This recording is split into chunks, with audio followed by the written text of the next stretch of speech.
Hi, fantasy fiction fans, and welcome to Myth and Magic, a fantasy writer's kit bag. I'm fantasy writer Neil Mack, the author of Moondog and the Reed Leopard, and I want to share my love of folklore, local history and nature mythology with writers and creatives like you on my regular podcasts. It's designed with fellow indie publishers and writers in mind, but all fans of fantasy fiction are very welcome to join in. In my fantasy writer's kit bag, writers, artists and creatives will find lots of ideas and discussion about things such as potions, dark arts, fabulous creatures, folktale studies, nature lore, and the interesting history behind the myth and magic that underpins our understanding of the fictional universe.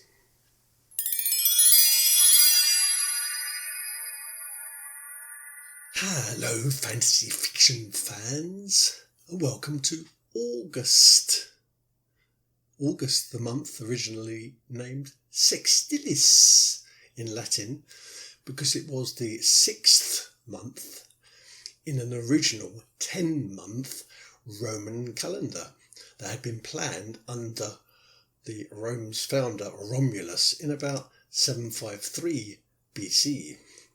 The month officially became the 8th month of the year 50 years later, when January and February were added to the year before the original first month of March. And that was by King Numa Pompilius, who also gave the month 29 days, which is good of him. Julius Caesar added an extra 2 days to the month, making it 31. When he created the Julian calendar in 46 BC. It was later renamed in honour of the Emperor Augustus. The astrological sign of Leo is associated with the Nemean Larn. This monster lived near the Corinthian village of Nemea in Greece, and it possessed golden fur that could not be lanced through, and it also possessed claws that were sharp enough to rip through armour. Now, while searching for this lion, the hero Heracles, who was the son of Zeus, used arrows against it, not knowing at that stage that its golden fur was invulnerable to arrows. This lion, the Nemean Larn, had bulletproof fur.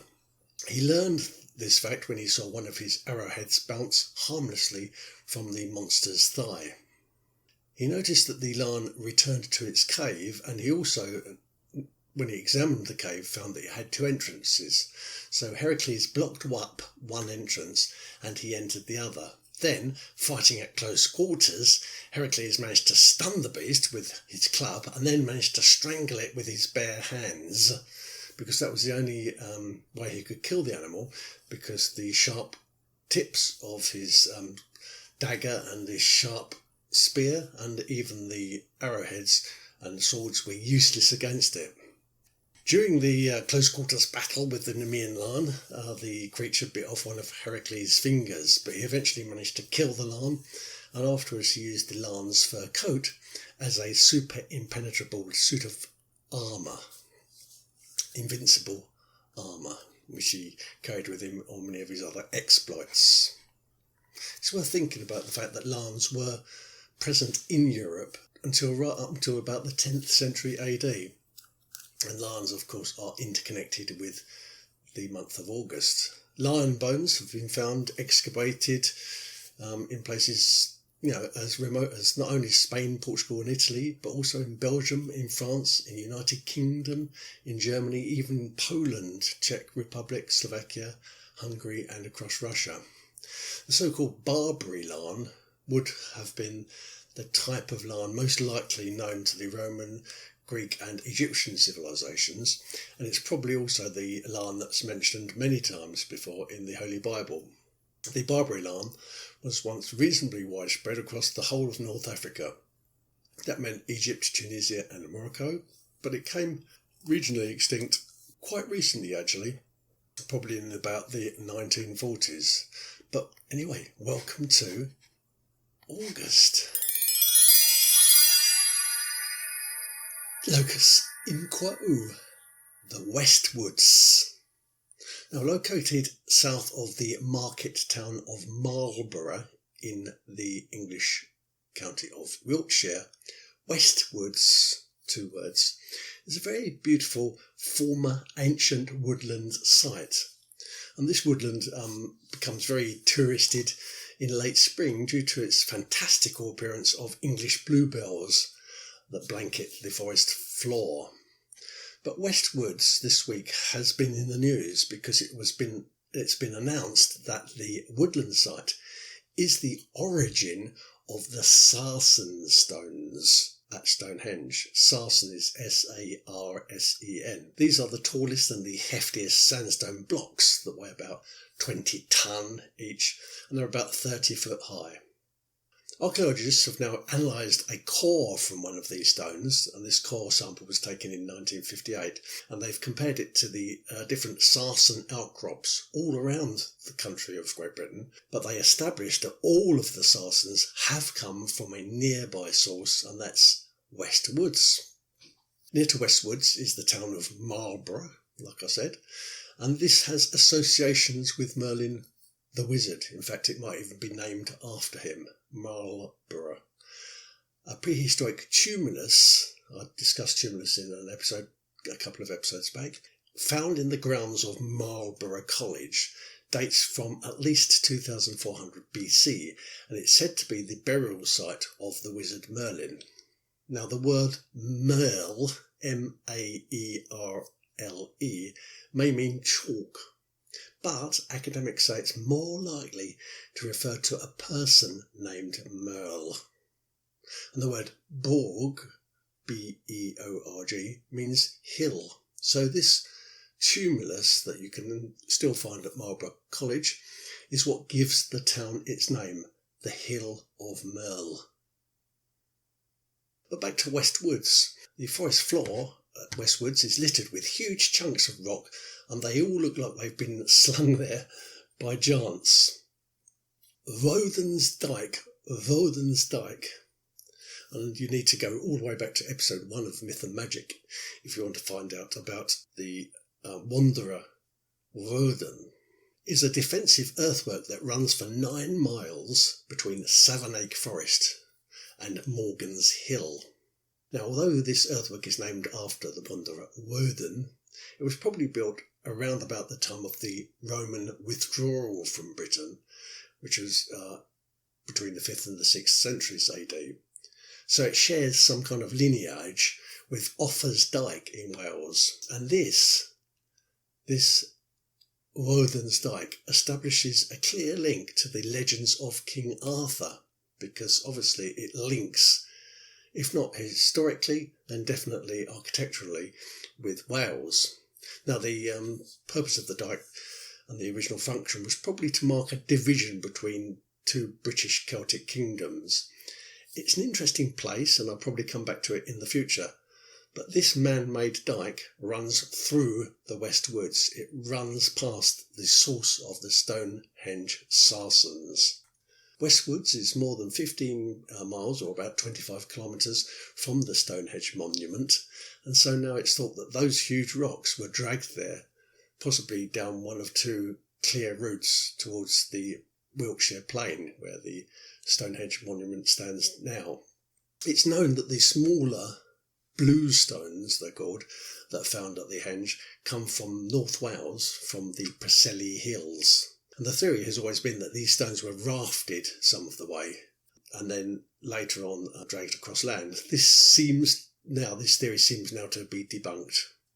For years, academics have also suggested that the bigger sarsens might have been dragged something like 160 miles from the Pembrokeshire coast, but this has now been disproved, and we now know that the bigger stones, those big sarsens, came from Westwoods.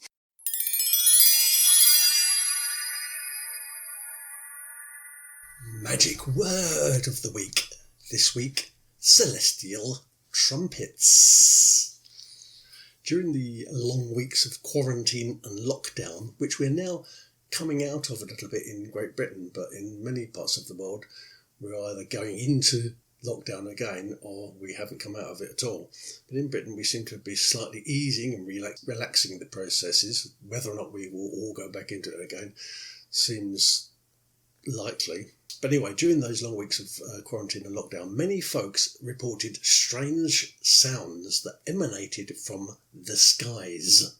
In the book of Revelation in the Holy Bible, 7 trumpets are sounded, one at a time, to cue a string of apocalyptic events. And it's thought that the celestial trumpet sound that people have heard in their back gardens and on their balconies is heralding an apocalyptic event.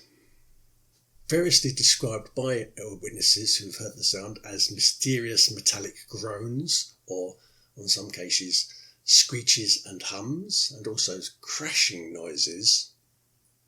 It's best to remember that it's not all bad, because don't forget, herald angels play trumpets in the sky to announce good news too. Officially defined actually as sky sounds, but also sometimes referred to as unidentified audible objects, i.e. UAOs, celestial trumpet type sounds have been heard across the continents for very many years, not just during the global pandemic emergency. And scientists have suggested over that period some geophysical interpretations for those noises. And this includes build-up of atmospheric pressure, or tectonic plates grinding together, or some other physical causes, such as earthquakes that might produce sub-audible sounds, or even lightning that is known to create eerie noises that could be heard through radio emissions.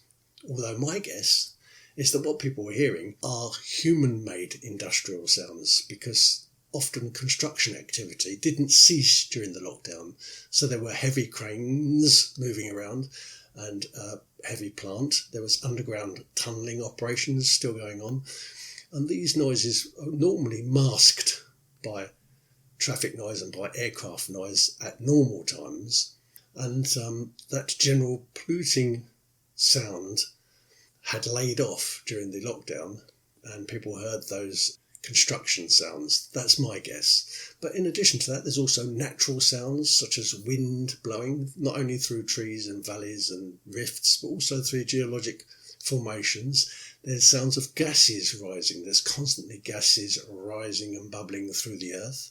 And these can be heard over wide distances if the general noise pollution that we get from traffic and aircraft goes. And I think people have been hearing these type of noises, and because the planet has been still for a while, people have been able to concentrate themselves a little bit on these sky sounds. So that's celestial trumpets.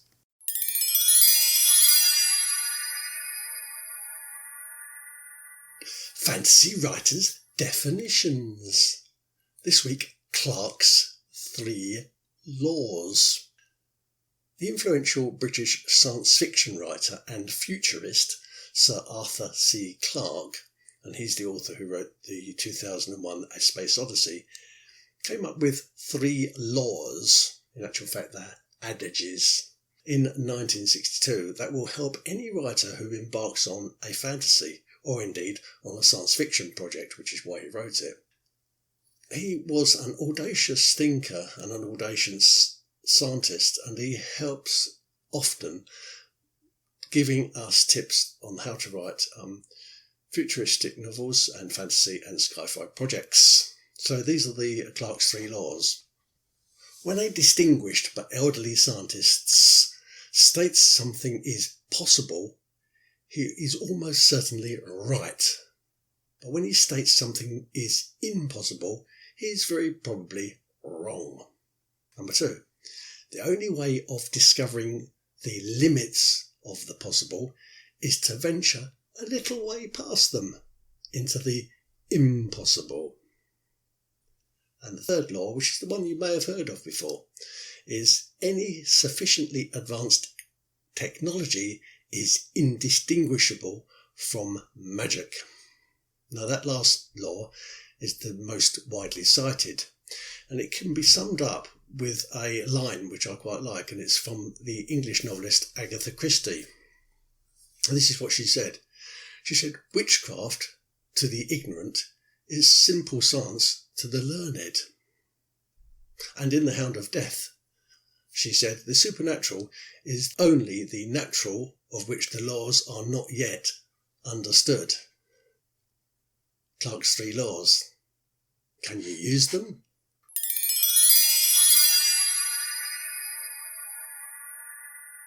Fabulous creature of the week. This week, the dhampir. A dhampir, Dhampir, also sometimes spelt Dhampyr, is the product of a union that's most usually between a male vampire and a female human. So if Stooky Stackhouse has a child with Bill Compton, then their offspring would be a dhampir. The reason that the lineage is most usually male vampire and female human is because it's exceedingly rare, even in fiction, for a female vampire to seduce a male human. The word dhampir probably derives from the Slavic Albanian word dharm, D-H-A-M, which means tooth, and pir, which means drinker. So the word actually means tooth drinker, which makes perfect sense, doesn't it? That's vampire for you.